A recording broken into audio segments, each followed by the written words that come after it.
Now, despite Harry and Meghan dropping a 6-hour hit piece on Netflix, the royals aren't biting, and it's driving the Duke and Duchess of Sussex mad. But while retaining a dignified silence in the face of relentless attacks, the palace drew a line under the recent Lady Susan Hussey race row at the weekend by instigating a meeting between the late Queen Elizabeth II's former lady-in-waiting and charity boss Ngozi Fulani.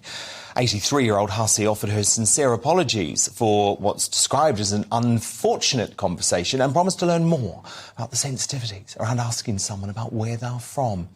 And, of course, that positive press hasn't gone down well with the Montecito moaners, who, according to a source, have slammed it as a double standard, telling the Sunday Times nothing like that was ever done when Harry and Meghan raised various concerns. No meeting, formal apology or taking responsibility or accountability. That is hard to swallow. 100% yes, they'd like to have a meeting. But Buckingham Palace believes the onus should be on the Duke to make the first move, with sources telling The Telegraph he knows where his family is and how to get in touch if he wants to repair the relationship. So what do you think? Should Harry and Meghan be granted a summit by the royals like palace racism accuser Ngozi Fulani?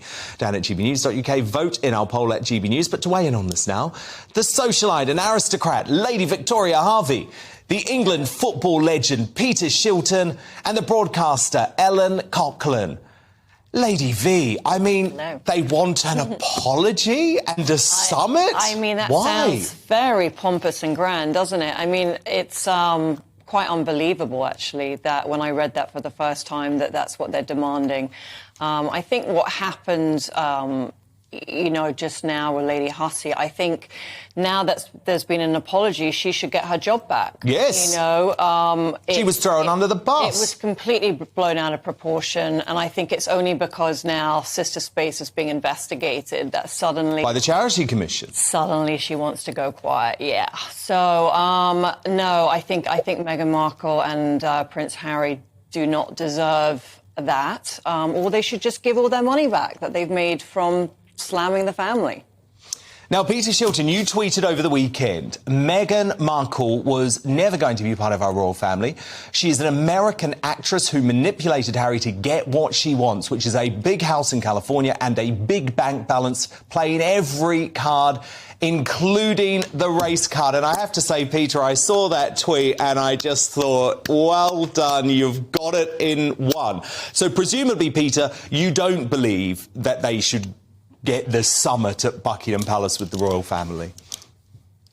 I think they've already had that. The Queen's funeral. I mean, they were invited over. They were invited on a walk around with William and Kate. I think from the minute they joined the royal family, I think the country, was welcoming. I think there was a big euphoria about it. The press, was welcome to Meghan. The royal family welcomed him. I mean, Charles even walked her down the aisle, invited her mum, all these sort of things.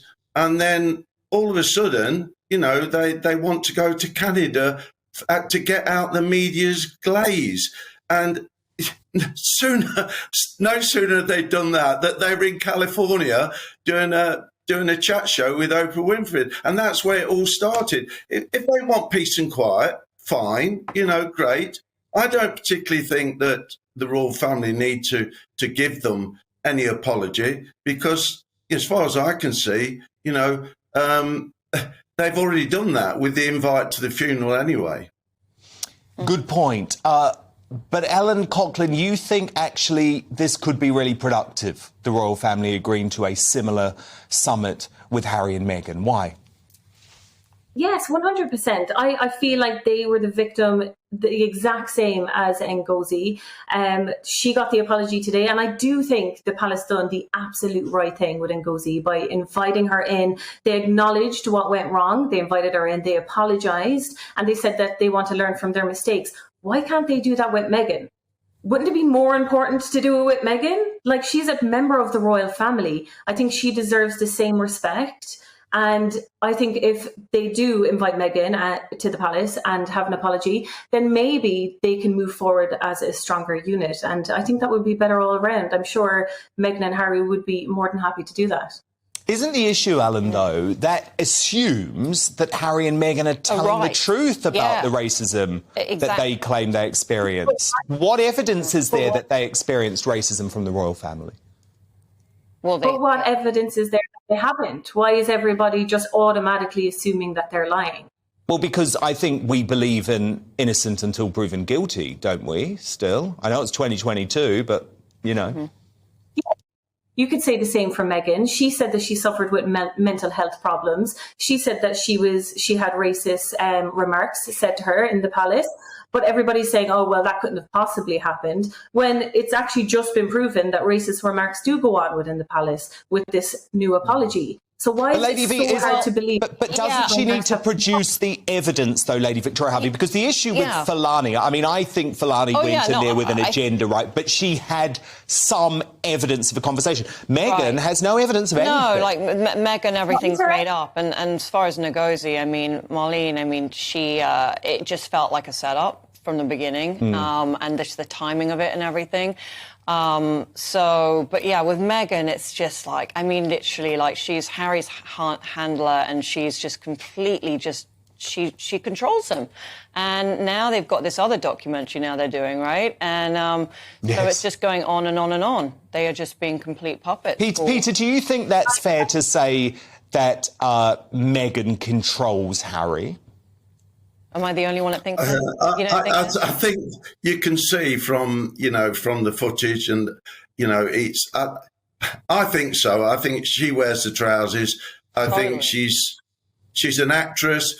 She's been around. She's more experienced than Harry, and Harry's obviously deeply in love with her. I just think a lot of the things they say, as you said there, the word is proof. A lot of it's been innuendos, and eventually, they've moved out of the palace. They want a quiet life and done totally the opposite. And to me, that just shows what they really want. They want, or whether Harry wants that or Harry's just gone along with it. Have a peaceful life, but don't just keep slagging the royal family off, who have probably done everything they can to, as I say, to try and keep the situation going. And certainly, I would think Charles would want to see his grandkids and that sort of thing. And all they've done is hold the hand out. But all the aggro seems to be coming from Harry and Meghan, and it just smells of And I think the next time they're going to settle in the sense of this was planned. Certainly in my eyes, that Meghan had this. Ellen, how do you respond to that? No, I think there's two issues here with Meghan. There's definitely the race issue. I think the palace should 100% apologise for the Archie skin tone comment. If Meghan felt that was racist, then the palace need to learn from that and move on, like they've done with this previous situation. But also there's the issue of misogyny here as well with Meghan. There's massive misogynistic attacks on her all the time. And do you know what? Like, I don't blame them for leaving. I would have done the same thing. Victoria, Lady V? Yeah. Do I blame them for leaving? Well, I just think she's kind of tricked him into going to LA for this quiet life. Like, I think he's kind of going along for the ride, but I think he originally did go to California to have maybe a quieter life, and then she's sort of got this whole plan, all these TV shows and getting all this footage and selling this and selling that and just trying to make as much money as she can from being married to him. Kind of selling him the dream, the American dream. But it's like, they're doing exactly what they told us they were not going to do. They were supposed to be going for exactly. I have life, to say, I think I'm with Peter on this. I think it was a setup right from the start. And the royal family have to protect themselves. I think they have to protect their reputation. Dan, if I may say one thing. Yes, of course, Peter. Who takes videos on your first meeting? Right. I mean, if I was taking somebody out, I wouldn't start videoing us. No. And nearly every meeting we have video, and if I didn't have a plan in my mind, it's just not natural behaviour. You want privacy, All right, people say, well, it's for your own album, but hold on a minute, not on the first Get the camera up the moment that your bloke gets down on one knee. But did you think it was strange that they would go to Soho House, which is like the media capital of like, that's where every journalist goes. They like, wanted to be seen, didn't they? But look, I'm going to give Ellen Coughlin the final word because she's outnumbered tonight. Ellen, over to you.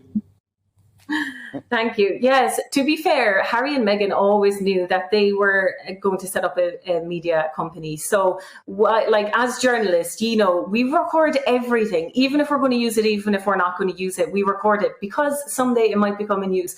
They knew full well that this would become useful, and they knew what. The money, the big Hollywood bucks, all part of the plan, as Peter Shilton claims.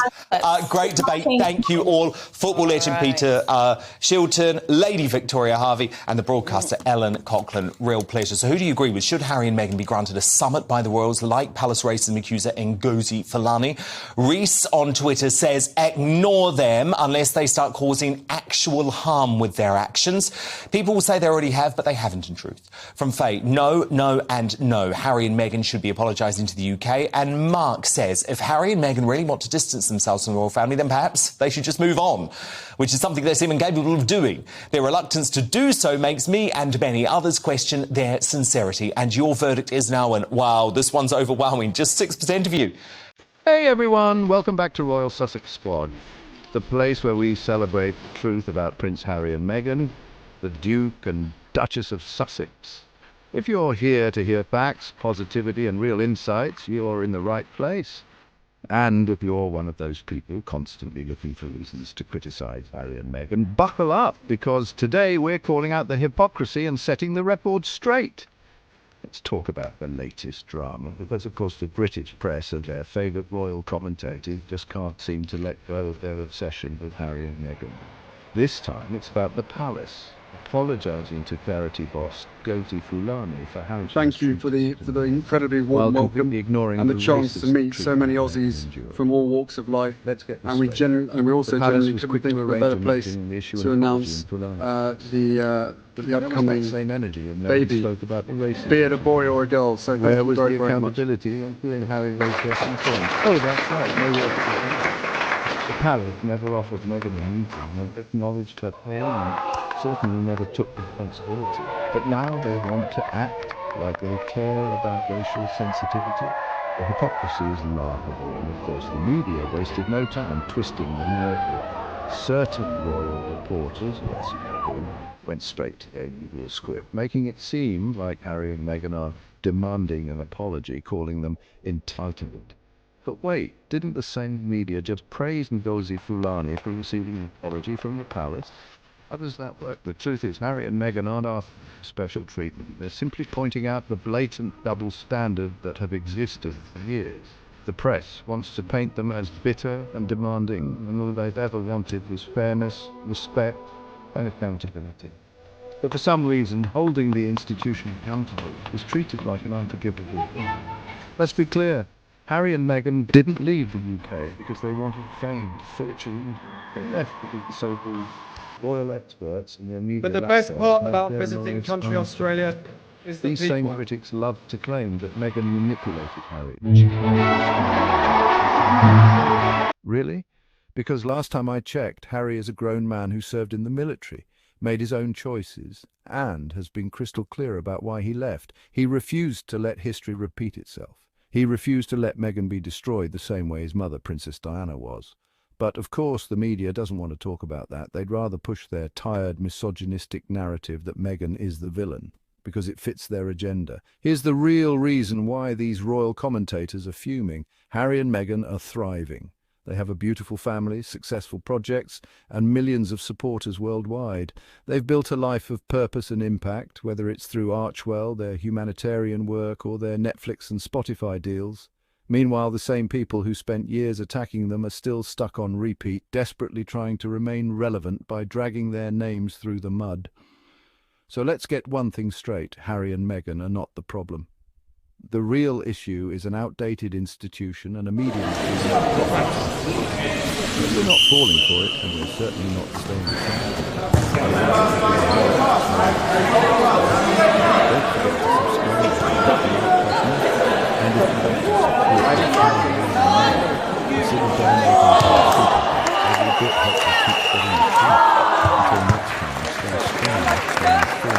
Harry